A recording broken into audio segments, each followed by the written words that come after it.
정수가? 300만 원.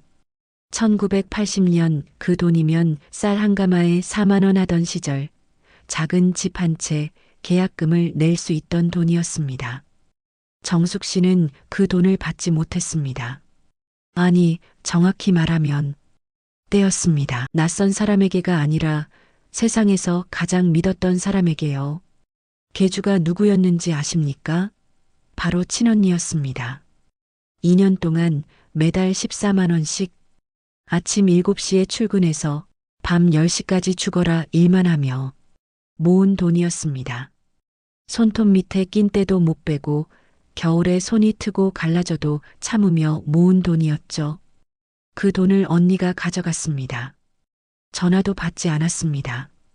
집에 찾아가니 이사를 가고 없었습니다.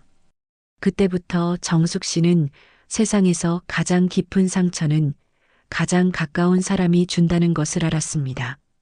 오늘은 정숙 씨의 이야기를 들려드리려 합니다. 형제라는 이름으로 맺어진 인연이 어떻게 한 사람의 인생을 무너뜨리는지, 그리고 그 무너진 자리에서 어떻게 다시 일어서는지, 지금부터 들려드리는 이야기는 어쩌면 여러분의 이야기일 수도 있습니다. 정숙 씨는 1955년생입니다. 경상남도 작은 농촌 마을에서 태어났습니다. 5남매 중 막내딸이었습니다. 위로 오빠 셋, 언니 하나. 그 언니가 정숙 씨보다 6살 위였습니다. 정숙이가 기억하는 가장 오래된 기억은 언니 등에 엎혀있던 순간입니다. 4살 때였을 겁니다. 어머니는 논에 나가 계셨고 아버지는 품팔이를 나가셨습니다. 오빠들은 학교에 갔습니다. 10살이던 언니가 정숙이를 업고 마당에서 놀아주었습니다. 우리 막둥이 배고프제? 잠깐만 기다려라.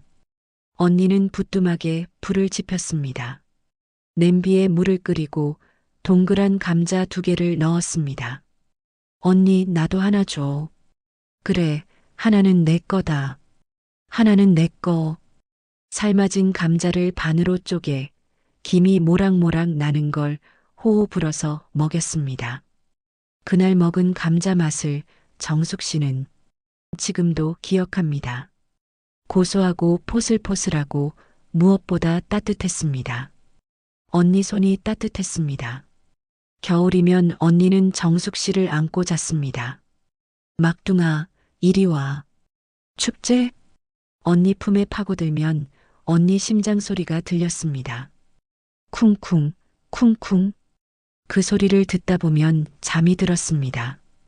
어느 겨울밤 정숙 씨가 자다가 깼습니다. 언니가 없었습니다. 캄캄한 방에서 혼자 깨니 무서웠습니다. 언니, 작은 목소리로 불렀습니다. 곧 문이 열리고 언니가 들어왔습니다. 손에 뭔가를 들고, 막둥아, 일어났나? 이거 봐라. 언니 손에는 호호 김나는 고구마가 있었습니다. 어머니가 솥에 쪄놨는 거 내가 숨겨뒀다. 우리 둘이만 먹자. 둘이서 이불 속에 들어가 고구마를 나눠 먹었습니다. 맛있지? 응, 맛있어. 언니가 커서 돈 많이 벌면 이런 거 실컷 사줄 기다. 그날 밤 언니가 한 약속을 정숙 씨는 평생 기억했습니다. 하지만 가난한 집딸들에게 어린 시절은 짧았습니다.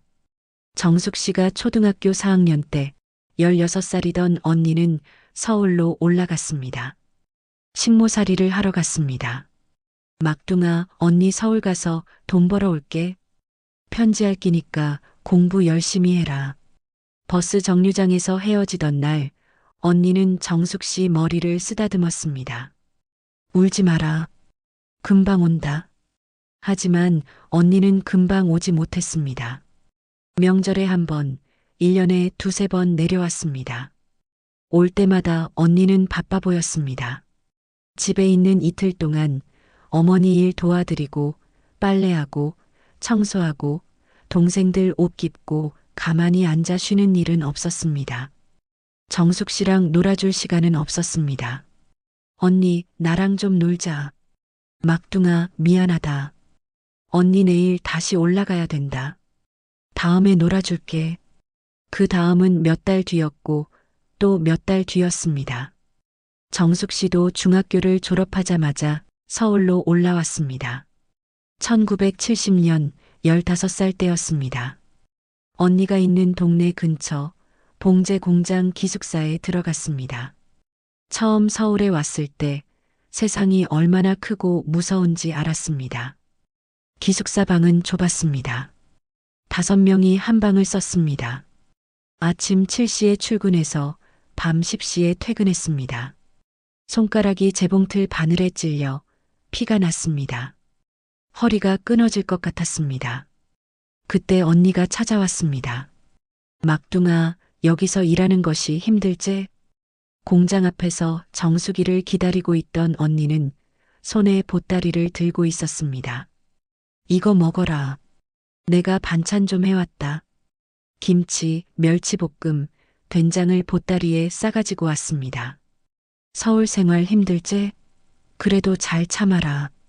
우리 같은 사람들은 이렇게 사는 거다. 언니는 정숙이 등을 토닥였습니다. 그날 언니가 싸온 김치 맛을 정숙 씨는 지금도 기억합니다. 텁텁하고 짜고 정말 이상한 맛이었습니다.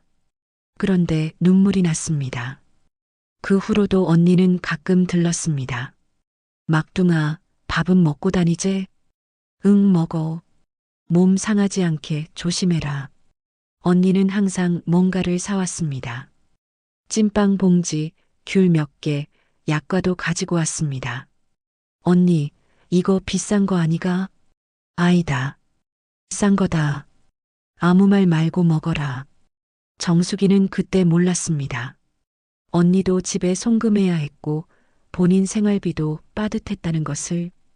언니가 사온 찐빵 하나가 언니 점심값이었을 수도 있다는 것을 그때는 몰랐습니다. 단지 언니가 좋았습니다. 언니가 올 때마다 마음이 따뜻해졌습니다. 우리 언니는 착해. 우리 언니는 나를 제일 사랑한다고 그렇게 믿었습니다. 1978년 봄이었습니다. 정숙 씨는 23살이 되어 있었습니다. 여전히 봉제 공장에서 일했습니다. 이제는 미신 기술도 늘어 월급이 조금 올랐습니다. 한 달에 8만 원 정도 받았습니다. 고향 부모님께 3만 원 붙여드리고 방세와 식비로 4만 원 쓰고 남은 1만 원을 저축했습니다. 그렇게 악착같이 모았습니다.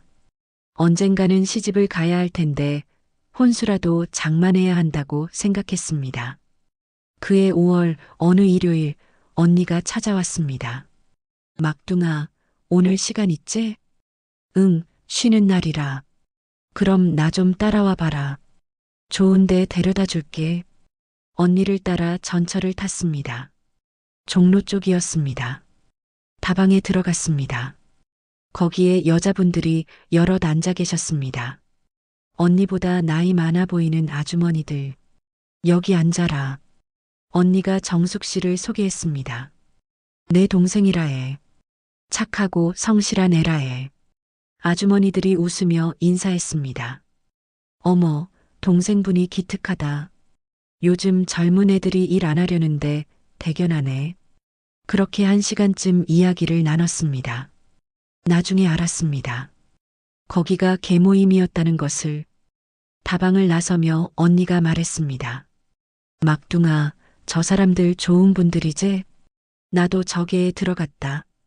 걔가 뭔데? 아, 너는 모르겠다? 여러 명이 매달 돈을 모아서 한 명씩 돌아가며 목돈을 타는 거다. 은행 적금보다 이자도 좋아서 다른 사람들도 많이 하는 적금이다. 언니는 설명했습니다.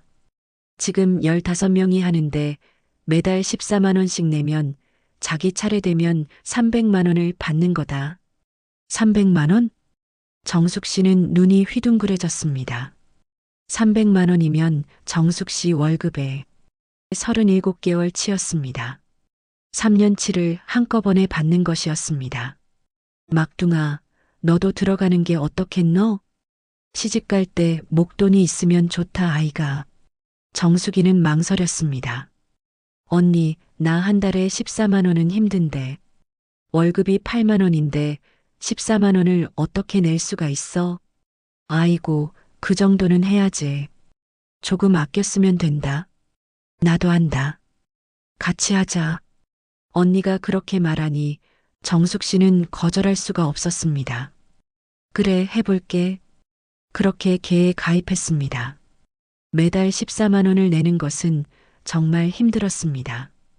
월급이 8만 원인데 6만 원을 어디서 만들어야 했습니다. 정숙 씨는 야근을 했습니다. 일요일에도 나갔습니다. 식사는 하루 두 끼로 줄였습니다. 아침은 거르고 점심은 공장밥, 저녁은 라면 반 개. 옷은 안 샀습니다. 화장품도 안 샀습니다. 친구들 만나는 것도 끊었습니다. 야, 정수가 같이 영화 보러 가자. 미안, 난 돈 없어. 손이 트고 갈라졌습니다. 겨울에는 동상이 생겼습니다. 핸드크림 살 돈도 아꼈습니다. 집에 붙이는 돈도 줄였습니다. 한 달에 3만 원씩 붙이던 것을 만 원으로 줄였습니다. 어머니가 전화하셨습니다. 정수가 왜 돈을 이렇게만 붙이노? 어머니 미안해요. 요즘 공장이 어려워서 거짓말을 했습니다. 어머니께는 개 이야기를 못했습니다. 말씀드리면 반대하실 게 뻔했으니까. 1978년 6월부터 1980년 5월까지 그렇게 2년을 버텼습니다. 손가락 끝에 굳은 살이 가뭄에 갈라진 논바닥 같았죠. 얼굴은 누렇게 뜨고 머리카락은 푸석푸석해졌습니다. 23이던 처녀가 25이 되었는데 마치 30줄처럼 늙어 보였습니다. 그래도 참았습니다. 300만 원만 받으면 인생이 달라질 거야. 그 생각 하나로 버텼습니다. 1980년 6월 초였습니다. 정숙 씨 차례가 되었습니다. 언니가 전화했습니다. 막둥아, 이번 달에 내가 타는 거 맞지? 응, 맞아. 그래, 축하한다. 그동안 고생했다. 언니, 근데 어떻게 받는 거야? 아, 그거 계주한테 연락하면 된다. 전화번호 줄게. 언니가 전화번호를 알려줬습니다. 정숙 씨는 설레는 마음으로 전화했습니다. 여보세요, 저 정숙인데요. 이번 달에 제가 타는 거로 알고 있는데 전화 저편에서 중년 여자 목소리가 들렸습니다. 아, 정숙 씨? 그게 죄송한데 목소리가 어두웠습니다. 개가 깨졌어요. 예. 개원 중에 몇 명이 연락이 안 돼요. 돈을 안 내고 잠적한 것 같아요. 그래서 개가 운영이 안 돼요. 정숙 씨는 머리가 하얘졌습니다. 그럼 제 돈은요? 죄송해요. 저도 피해자예요. 다른 개원들한테도 못 줬어요. 제가 2년 동안 넣은 돈이 얼만데요? 336만 원이에요. 알아요. 알아요. 저도 어떻게 해볼게요. 일단 기다려주세요. 전화가 끊겼습니다. 정숙 씨는 그 자리에 주저앉았습니다. 336만 원. 24개월 동안 손이 트고 갈라지며 밥을 굶으며 일요일도 없이 일하며 모은 돈이 날아갔습니다. 정숙 씨는 언니에게 전화했습니다. 언니, 개가 깨졌대. 목소리가 떨렸습니다. 뭐, 깨졌다고? 언니도 놀란 것 같았습니다. 언니는 받았어? 나는 작년에 받았어. 그럼 괜찮네. 나는 못 받았어. 언니, 어떻게? 내 돈 336만 원이야. 정숙 씨는 울었습니다. 전화기를 붙들고 울었습니다. 막둥아, 진정해라. 일단 개주한테 계속 연락해봐. 나도 연락해볼게. 응, 너무 걱정하지 마라. 뭐 방법이 있을 거다. 언니는 그렇게 위로했습니다. 정숙이는 조금 마음이 놓였습니다. 그래, 언니가 도와줄 거야. 하지만 개주는 전화를 받지 않았습니다. 일주일 뒤 번호가 바뀌었습니다. 정숙 씨는 언니에게 또 전화했습니다. 언니, 개주 연락 안 돼. 번호도 바뀌었어. 그래. 언니 목소리가 이상했습니다. 언니, 혹시 개주 집 주소 알아? 나도 잘 모른다. 언니가 나 소개시켜 준 거잖아. 이름이라도 정확히 뭔데? 막둥아, 나도 잘 몰라 그냥 아는 언니였는데. 언니 목소리가 점점 작아졌습니다. 뭔가 이상했습니다. 언니, 왜 그래? 뭐 숨기는 거 있어? 아니다. 아무것도 아니다. 내가 알아볼게. 툭. 전화가 끊겼습니다. 정숙 씨는 불안했습니다. 왜 언니가 저렇게 이상하게 구는지. 며칠 후 정숙 씨는 그날 다방에서 만났던 다른 아주머니 한 분 전화번호를 겨우 알아냈습니다. 전화했습니다. 여보세요, 저 정숙인데요. 그때 다방에서 뵀던. 아, 정숙 씨. 걔 날아간 거 알아요? 네. 그래서 전화드렸어요. 혹시 개주 연락처 아세요? 개주요? 아주머니가 웃었습니다. 쓴웃음 같았습니다. 정숙 씨, 개주가 누군지 몰라요? 잘 모르는데요. 저희 언니가 소개시켜줘서. 정숙 씨 언니가 개주예요. 예. 정숙 씨 언니 김영자 씨. 그 사람이 개주였어요. 정숙 씨는 전화기를 떨어뜨릴 뻔했습니다. 뭐라고요? 몰랐어요? 영자 씨가 개를 만든 거예요. 우리를 다 모은 거고. 머리가 하얗게 변했습니다. 그럼 우리 언니가. 네. 영자 씨가 돈 가지고 잠적한 거예요. 나도 못 받았어요. 여러 명이 피해봤어요. 아주머니는 분한 목소리로 말했습니다. 친동생한테까지 그렇게 하다니. 정말 나쁜 사람이에요. 전화가 끊어진 후 정숙 씨는 방 바닥에 주저앉았습니다. 그날 밤 정숙 씨는 잠을 못 잤습니다. 머릿속이 하얗고 가슴이 답답하고 숨이 제대로 쉬어지지 않았습니다. 언니가 개주였다고? 믿을 수가 없었습니다. 아니, 믿고 싶지 않았습니다. 다음 날 정숙 씨는 언니 집으로 찾아갔습니다. 언니는 시집을 가서 영등포에 살고 있었습니다. 좁은 연립주택 2층. 계단을 올라가는 다리가 후들후들 떨렸습니다. 초인종을 눌렀습니다. 딩동. 안에서 인기척이 들렸습니다. 그런데 문이 열리지 않았습니다. 언니 나야. 정숙이. 안에서 쥐 죽은 듯 조용했습니다. 언니 있는 거 알아. 문 좀 열어봐. 여전히 조용했습니다. 정숙이는 목이 메었습니다. 언니 제발 나한테 설명 좀 해줘. 개주가 언니였다며? 왜 나한테 말 안 한 거야? 언니가 내 돈 가져간 거야? 336만 원. 내가 2년 동안 얼마나 힘들게 모았는데. 목소리가 점점 커졌습니다. 언니. 옆집 문이 열렸습니다. 아주머니가 고개를 내밀며 짜증스러운 표정으로 말했습니다. 아니 뭐야. 시끄러워 죽겠네. 그 집 사람들 며칠 전에 이사 갔어요. 이사 갔다고요? 네. 짐 싸서 다 나갔어요. 어디 갔는지 몰라요. 딱 옆집 문이 닫혔습니다. 정숙 씨는 언니 집 문 앞에 서서 한참을 그대로 있었습니다. 그리고 천천히 계단을 내려왔습니다. 그 후로 언니와 연락이 끊겼습니다. 전화해도 안 받았습니다. 번호가 바뀌었습니다. 고향 집에 전화해서 물어봤습니다. 어머니, 큰언니 연락처 아세요? 응? 왜? 큰언니가 뭔 일 있나? 아니에요. 그냥 연락이 안 돼서요. 나도 모른다. 명절에나 온다 안 온다 연락 주는데 올해는 아무 말 없네. 고향 부모님도 모르셨습니다. 정숙이는 그제야 깨달았습니다.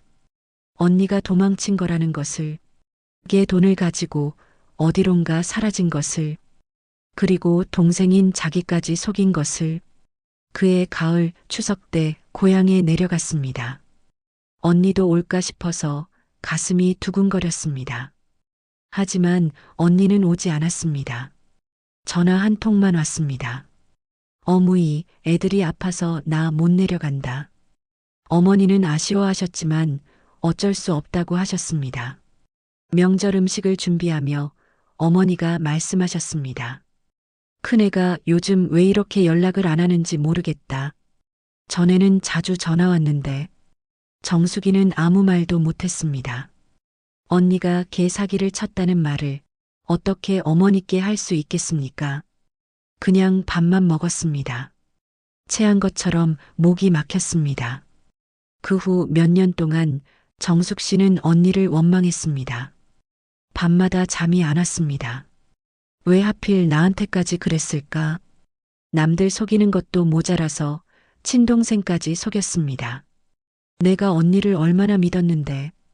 어릴 적 감자 쪄주던 언니, 고구마 숨겨뒀다 나눠 먹던 언니, 서울 와서 반찬 싸다 주던 언니, 그 언니가 동생 인생을 2년 동안 쥐어짜서 모은 돈을 한순간에 가져가 버렸습니다. 배신감이었습니다. 돈을 잃은 것보다 언니를 잃은 것이 더 아팠습니다. 1985년 정숙 씨는 30살에 결혼했습니다. 같은 공장에서 일하던 남자였습니다. 가난했지만 성실한 사람이었습니다. 혼수는 거의 없었습니다. 개로 받으려던 300만 원이 있었다면 제대로 된 혼수를 장만했을 텐데. 이불 2채, 냄비 몇 개, 그게 전부였습니다. 결혼식도 제대로 못 올렸습니다. 동사무소에서 혼인신고만 했습니다. 고향 부모님만 올라오셨습니다. 큰애는 안 오나? 어머니가 물으셨습니다. 바쁘대요. 정숙이는 거짓말을 했습니다. 사실은 연락도 안 했습니다. 언니 얼굴을 보고 싶지 않았습니다. 결혼식 날 정숙이는 울지 않았습니다. 신부가 우는 게 보통인데 정숙 씨는 눈물 한 방울 안 나왔습니다. 가슴속이 얼어붙은 것 같았습니다. 세월이 흘러 아이를 낳고 평범하게 살았습니다. 가끔 언니 생각이 났습니다. 지금쯤 어떻게 살고 있을까? 잘 살고 있을까? 내 돈으로 뭐 했을까? 궁금하면서도 알고 싶지 않았습니다. 명절 때면 고향 집에 전화했습니다. 어머니, 큰언니 소식 들으셨어요? 아이고, 큰애가 전화를 안 하네. 나도 모른다. 어머니도 언니와 연락이 끊긴 듯 했습니다. 1990년대 중반 아버지가 돌아가셨습니다. 장례식 때 언니가 왔습니다. 몇 년 만에 보는 얼굴이었습니다. 언니는 살이 쪘습니다. 옷도 괜찮아 보였습니다. 잘 사나 보네. 정숙 씨는 속으로 생각했습니다. 내 돈으로 잘 살았겠지. 장례식 내내 언니와 눈도 마주치지 않았습니다. 언니도 정숙 씨를 피했습니다. 아버지 영정 앞에서 자매는 남처럼 지냈습니다. 장례를 치르고 유산 이야기가 나왔습니다. 아버지가 남긴 게 별로 없었습니다. 고향 집 한 채, 논밭 조금이 전부였죠. 그래도 팔면 2천만 원쯤 될 것 같았습니다. 5남매가 나눠 가지려면 한 명당 400만 원 정도. 그런데 언니가 말했습니다. 어머니 모시는 사람이 더 받아야 되는 거 아니가. 맏오빠가 어머니를 모시기로 했습니다. 그럼 마지가 더 받아야지. 둘째 오빠가 말했습니다. 아니, 우리도 그동안 어머니 아버지 모시는데, 우리도 돈 보탰는데 왜 마지만 받아야 하는데 똑같이 나누는 게 맞지. 말이 오갔습니다. 정숙 씨는 가만히 있었습니다. 어차피 돈 문제는 싸우는 것 보기 싫었습니다. 결국 맏오빠가 조금 더 받고 나머지는 똑같이 나누기로 했습니다. 정숙 씨 몫은 350만 원이었습니다. 그 돈을 받을 때 정숙 씨는 생각했습니다. 15년 전에 언니한테 336만 원 떼었는데 이제야 돌려받네. 숫자가 비슷했습니다. 하지만 의미는 달랐습니다. 아버지 돌아가시고 받은 돈이 기쁘지가 않았습니다. 2000년대가 되었습니다. 정숙 씨는 40 중반이 되었습니다. 아이들이 자랐습니다. 큰애가 고등학생, 작은애가 중학생. 남편은 여전히 성실하게 일했습니다. 그럭저럭 살만했습니다. 가난하지만 평범했습니다. 그런데 2005년 어머니가 쓰러지셨습니다. 뇌졸중이었습니다. 병원에 입원하셨습니다. 오남매가 모였습니다. 의사 선생님 말씀이 회복이 어려울 것 같습니다. 앞으로 거동이 불편하실 겁니다. 누가 모셔야 합니다. 형제들이 서로 눈치를 봤습니다. 맏오빠가 말했습니다. 나는 지금 사업이 어렵다. 집에 데려가서 모시기가 힘들다. 둘째 오빠가 말했습니다. 나도 애들 대학 보내느라 바쁘다. 셋째 오빠는 이혼해서 혼자 살았습니다. 나는 독신인데 어떻게 모시노? 언니는 입을 다물고 있었습니다. 결국 정숙이가 말했습니다. 내가 모실게요. 내가? 오빠들이 놀란 표정을 지었습니다. 그래, 내가 데려가서 모실게. 그래, 고맙다. 그럼 우리가 병원비랑 생활비는 보탤게. 그렇게 약속했습니다. 어머니를 집으로 모셨습니다. 처음에는 오빠들이 한 달에 한 번씩 20만 원씩 보내왔습니다. 하지만 몇 달 지나니 돈이 끊겼습니다.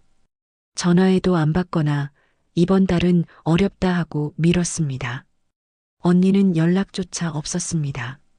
결국 정숙 씨 혼자 어머니를 모셨습니다. 어머니는 말씀을 못 하셨습니다. 거동도 불편하셨습니다. 기저귀를 갈아드리고 밥을 떠먹여드리고 목욕을 시켜드렸습니다. 밤에는 어머니가 자주 깨셨습니다. 으응, 으응. 소리를 내시면 정숙이가 일어나서 돌봐드렸습니다. 하루하루가 힘들었습니다. 남편은 일 나가고 애들은 학교 가고 정숙 씨 혼자 어머니를 돌봤습니다. 허리가 아팠습니다. 팔이 저렸습니다. 그래도 했습니다. 어머니니까. 2010년 어머니가 돌아가셨습니다. 5년을 모시고 보내드렸습니다. 장례식 때 오빠들과 언니가 왔습니다. 고생했다. 한마디씩 했습니다. 정숙 씨는 아무 말도 안 했습니다. 그냥 고개만 끄덕였습니다. 장례를 치르고 또 유산 이야기가 나왔습니다. 어머니가 남긴 것은 예금 통장에 500만 원 정도. 맏오빠가 말했습니다. 이건 막내가 가져라. 내가 어무이 모셨으니까. 다른 오빠들도 동의했습니다. 그래, 정숙이가 가져. 언니도 말이 없었습니다. 정숙 씨는 그 돈을 받았습니다. 500만 원. 5년 동안 어머니 모신 데가 한 달로 따지면 8만 원 정도. 웃음이 나왔습니다. 쓴웃음이었습니다. 장례식이 끝나고 형제들은 뿔뿔이 흩어졌습니다. 그럼 나는 간다. 나도 바빠서 먼저 간다. 인사도 대충 하고 각자 집으로 돌아갔습니다.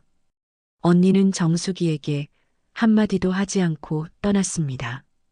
그게 마지막이었습니다. 그 후로 언니를 보지 못했습니다. 전화도 하지 않았습니다. 언니도 전화하지 않았습니다. 오빠들도 연락이 뜸했습니다. 명절 때 문자 한 통. 명절 잘 보내라. 그게 전부였습니다. 2015년 정숙이는 환갑이 되었습니다.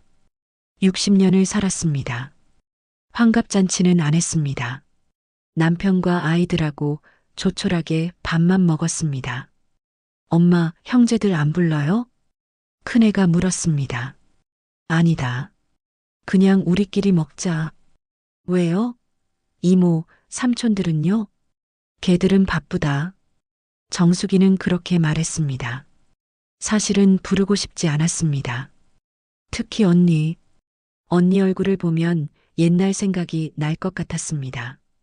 1978년 계모임 336만 원.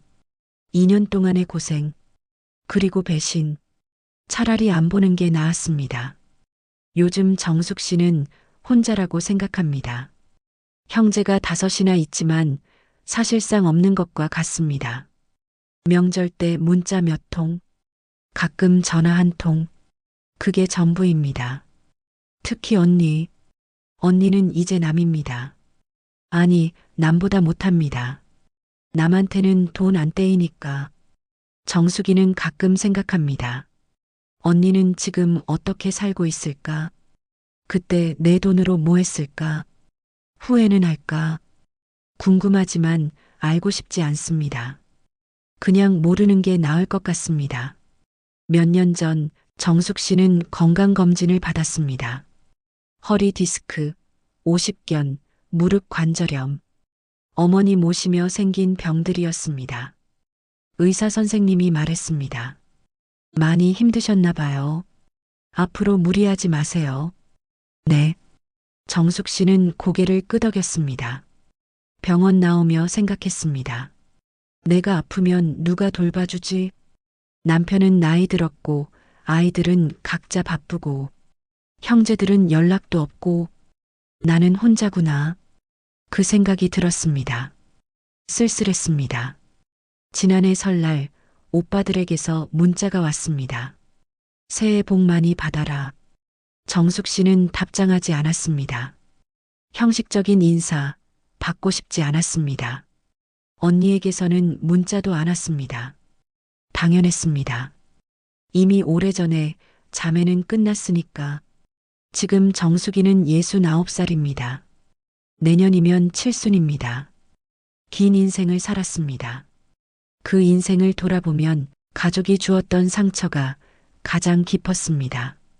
남들한테 받은 상처는 시간이 지나면 잊혀졌습니다. 하지만 언니한테 받은 상처는 40년이 지나도 아물지 않았습니다.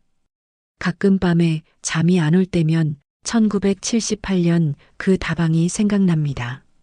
막둥아, 너도 개 들어가는 게 어떻겠나? 그때 거절했더라면 인생이 달라졌을까요? 아니, 어차피 가난했을 겁니다. 하지만 최소한 언니를 원망하며 살지는 않았을 겁니다. 정숙 씨는 요즘 손주를 돌봅니다. 큰애가 결혼해서 아이를 낳았습니다. 일주일에 2~3번 손주를 봐줍니다. 아기를 안고 있으면 마음이 조금 따뜻해집니다. 이 아이는 나처럼 살지 않았으면 그런 생각을 합니다. 가족한테 배신당하지 않고 사랑받으며 자랐으면 아기가 방긋 웃으면 정숙 씨도 따라 웃습니다. 그럴 때만큼은 옛날 일이 잊혀집니다. 정숙이는 이제 알고 있습니다. 가족이라는 이름이 때로는 독이 된다는 것을, 피를 나눴다고 해서 무조건 믿을 수 있는 게 아니라는 것을, 오히려 가까운 사람이 더 큰 상처를 준다는 것을. 하지만 그래도 정숙 씨는 살아왔습니다. 허리가 아프고 무릎이 아파도 하루하루 살아왔습니다. 남편과 함께 아이들을 키우고 이제는 손주를 보며 그렇게 살고 있습니다. 가끔 누군가 물어봅니다. 언니하고는 연락하고 지내요? 아니요. 안 해요. 왜요? 형제인데. 정숙이는 대답합니다. 형제라고 해서 꼭 가까운 건 아니에요. 그래도 혈육인데. 혈육이 뭐 그리 대단한가요? 차라리 남이 나아요. 그렇게 말하면 사람들은 이상하게 봅니다. 하지만 정숙이는 개의치 않습니다. 진심이니까. 요즘 정숙 씨는 형제 없이 사는 것에 익숙해졌습니다. 명절 때 혼자 차례 지내고 남편하고 아이들하고 밥 먹고 그게 더 편합니다. 옛날에는 명절 때마다 형제들은 뭐 하고 있을까 생각했습니다. 지금은 그런 생각도 안 합니다. 그냥 없다고 생각합니다. 처음부터 없었다고. 그렇게 생각하는 게 마음이 편합니다. 얼마 전 마트에서 장을 보는데 뒤에서 누가 불렀습니다. 정수가 언니, 돌아봤습니다. 정말 너야? 언니였습니다. 언니, 40년 만에 보는 얼굴, 정말 너야? 늙었습니다. 언니, 머리가 하얗고 정말 얼굴에 너야? 주름이 깊었습니다. 언니, 너. 정말 언니가 너야? 다가왔습니다. 언니, 정숙 씨는 그냥 서 정말 있었습니다. 너야? 오랜만이다. 언니, 잘 지냈노? 정말 너야? 언니가 웃으며 말했습니다. 언니, 마치 아무 정말 일도 너야? 없었던 것처럼 언니, 정숙 씨는 대답하지 정말 않았습니다. 너야? 너, 언니, 화 아직도 안 풀렸나? 정말 너야? 언니가 조심스럽게 언니, 물었습니다. 정말 정숙이는 너야? 그제야 입을 열었습니다. 언니, 화요? 정말 화는 너야? 진작 풀렸어요. 언니, 그래. 그럼 정말 너야? 이제는 아무 감정도 언니, 없어요. 그냥 정말 남이에요. 너야? 언니 얼굴이 언니, 굳었습니다. 정말 정수가, 너야? 언니 잘 언니, 지내세요. 저 바빠서 먼저 갈게요. 정숙 씨는 카트를 밀고 지나갔습니다. 뒤돌아보지 않았습니다. 언니가 뭐라고 말하는 소리가 들렸지만 정숙 씨는 듣지 않았습니다. 집에 돌아와 정숙 씨는 창밖을 바라봤습니다. 가슴이 답답했습니다. 울고 싶었지만 눈물이 나오지 않았습니다. 이미 다 말랐나 봅니다. 남편이 퇴근해서 들어왔습니다. 여보, 무슨 일 있어요? 아니, 아무것도. 정숙 씨는 고개를 저었습니다. 얼굴이 안 좋은데? 그냥 옛날 생각 좀 했어. 남편이 정숙 씨 어깨를 토닥였습니다. 힘들었지? 응. 이제 다 지나간 일이야. 우리 앞만 보고 살자. 그래. 정숙 씨는 남편 손을 잡았습니다. 따뜻했습니다. 그래, 나한테는 이 사람이 있지. 그 생각에 마음이 조금 놓였습니다. 여러분, 정숙 씨 이야기를 들으며 어떤 생각이 드셨습니까? 가족이라는 이름이 때로는 얼마나 무거운지, 피를 나눴다는 이유로 얼마나 큰 상처를 주고받는지 생각해 보셨을 겁니다. 정숙 씨는 지금도 그 336만 원을 돌려받지 못했습니다. 40년이 넘는 세월 동안 한 번도 돌려받지 못했습니다. 하지만 정숙 씨가 잃은 건 돈만이 아니었습니다. 언니를 잃었습니다. 형제를 잃었습니다. 가족이라는 믿음을 잃었습니다. 그 상실감은 돈으로 환산할 수 없는 것이었습니다. 혹시 여러분 중에도 가족에게 상처받으신 분이 계십니까? 형제에게 배신당한 적이 있습니까? 그 아픔을 아무에게도 말하지 못하고 혼자 사귀며 살아오셨습니까? 정숙 씨가 여러분께 전하고 싶은 말이 있습니다. 당신 잘못이 아닙니다. 가족이라고 해서 무조건 참아야 하는 건 아닙니다. 피를 나눴다고 해서 상처를 주고받아야 하는 건 아닙니다. 거리를 두어도 괜찮습니다. 연락을 끊어도 괜찮습니다. 그게 당신 마음의 평화를 위한 거라면 그렇게 하셔도 됩니다. 정숙 씨는 지금 형제 없이 살지만 외롭지 않다고 합니다. 남편이 있고 아이들이 있고 손주가 있으니까 그것만으로도 충분하다고 합니다. 때로는 적은 것이 더 소중할 수 있습니다. 많은 형제가 있어도 외로운 것보다 진심으로 함께할 단 한 사람이 있는 게 더 행복할 수 있습니다. 오늘 이야기가 누군가에게는 위로가 되길 바랍니다. 가족 때문에 아파하시는 분들께 당신만 그런 게 아니다 하고 말해드리고 싶습니다. 그리고 이렇게 말하고 싶습니다. 그래도 당신은 잘 살아왔습니다. 상처를 안고도 하루하루를 살아낸 것 그 자체가 대단한 일입니다. 정숙 씨는 말합니다. 나는 언니를 용서하지 않을 거예요. 그렇다고 복수하지도 않을 거예요. 그냥 없는 사람으로 살 거예요. 그것이 정숙 씨가 선택한 마음의 평화입니다. 여러분도 각자의 방식으로 평화를 찾으시길 바랍니다.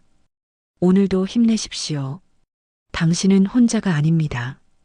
나를 돌아보는 하루. 내가 행복해질 수 있는 하루를 위해 노력합시다.